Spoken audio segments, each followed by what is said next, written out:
Hey everyone, so in this video, I'm going to be doing a reaction. It's my first React video, and it's going to be to another video that's about becoming a software developer. We'll look at a few, but just choose one. And if you don't know who I am, my name is Ronald. I'm a longtime software developer, author, advocate, and on this channel, we talk about tech, money, and maybe some comedy. Now, if you like the content, make sure to hit that notification bell and subscribe, but also to hit that like button, because then this way YouTube knows, hey, why don't we tell some more people about this, all right? So without further ado, let's go ahead and take a look. Now, if you were gonna try to become a software developer, you'll likely go to Google and maybe Google how to become a software developer. So why don't we go ahead and pretend we're beginners, okay? How to become a software engineer. There you go. It's like it was reading my mind. Let's see here. You know what? I actually remember seeing this video here. It's a good one. Let's go ahead and click that. Must be decent. It's got like over 1 million views. So how did I go from a political science degree to a software engineer in 6 months without dropping 20K on a boot camp? Well, today I'm here to share my story, and hopefully I can give you guys advice if you are about to start this journey. Let's go and see what she says about not doing a boot camp. I'm looking at my options. I could either get a bachelor's of science in computer science, I could get a master's degree in computer science, or I could do a boot camp. But I was looking at my bank account and it was looking kind of low. But after doing research, I thought, okay, listen, I already have a little bit of understanding of programming. And from talking to other software engineers, it seems like computer science is a field that you can actually self-study. Even though it's very difficult, you can self-study and become a software engineer. So I thought, you know what, listen, Okay, I mean, we got to the point right there. It's expensive and you can self-study, which is totally true. Totally true. And that's the thing that bothers me about some boot camps, because here's the thing. Boot camps were cool at the very beginning because it saved you a lot of time from having to feel obligated to get a college degree in computer science, which oftentimes didn't even cover some of the latest technologies that you needed to know for a job, and boot camps did. So that was cool for it, and it was less than a college degree for the most part. Why so serious? But I feel that boot camps have become very greedy, and some of them charge upwards of like maybe 50 grand. I think on average they're around 20 to 35, the ones that you have to like go in person, and even some online cost almost that much. But here's the thing, okay? If you want to become a software engineer, yeah, going to a boot camp might help, but it's an expensive route. And the reality is, as a software engineer, you have to do a lot of research consistently as part of your job. So why not start that journey at the very beginning and get used to doing research and figuring out what you need to learn and then practicing it on your own, the self route. I don't think she mentioned this in this video, but the thing that gets lost is the importance of knowing how to research on your own is often not said to newcomers that are thinking a bit about becoming an engineer. It's so important to have that skill of knowing how to find information to solve problems. It is what software engineering is. So if you're too scared to figure out what you need to study and then practice it on your own, you better get over that fear. And it's really not a big deal, okay? So towards the end of this video, I'm going to tell you like my steps that I would recommend for newcomers to becoming a software engineer. But let's see what else she has to say. I came across something called the Recurse Center. First of all, the most important thing is that it's free.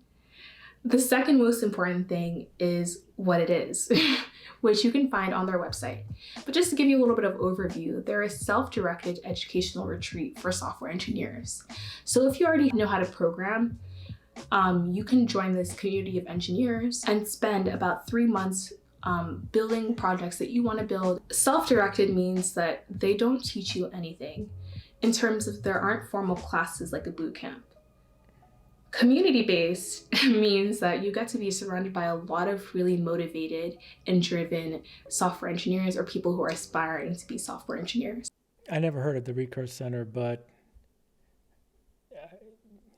so what? It might be a really good thing. They have a job resource center, which helps connect you with different companies in the New York City SF area. As a self-taught engineer, it can be really hard to network with other engineers. So having a community and having then an entire company that's going to help you eventually find a job is extremely useful. How did I prepare for the Recurse Center?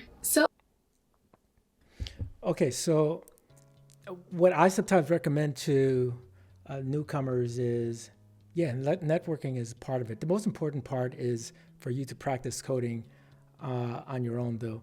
But you can go to meetup.com and find a lot of meetups that are related to coding and go and network with people there, and also just join them in coding. Like you could just bring your laptop and they're doing like their homework or whatever project that they're working on, and you just like work next to them. And if you have like questions, you might be able to ask someone that's a little bit more senior to you. So that's a cool thing also. That's meetup.com. The other thing that's cool to do is to maybe even create your own meetup or try to attend some that you want to try to give a talk to after you feel like you've learned something and you want to practice communicating what you've learned.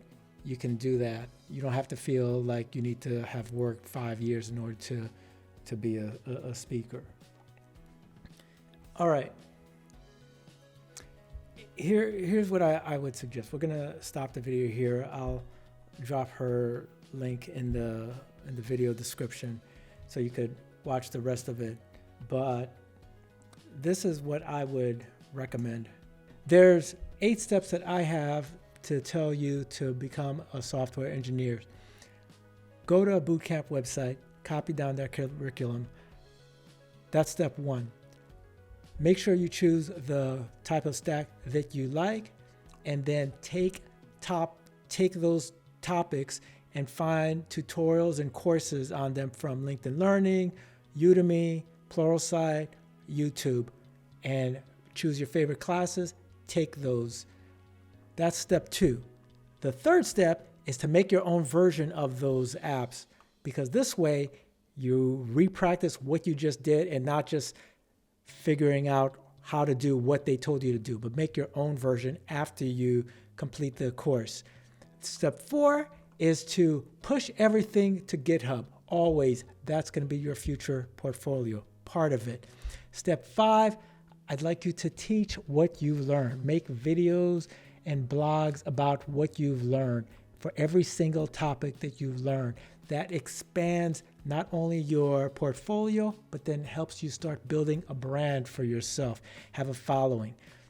If you have a job interview and it's between you and someone else that doesn't have a following, who do you think they're going to choose?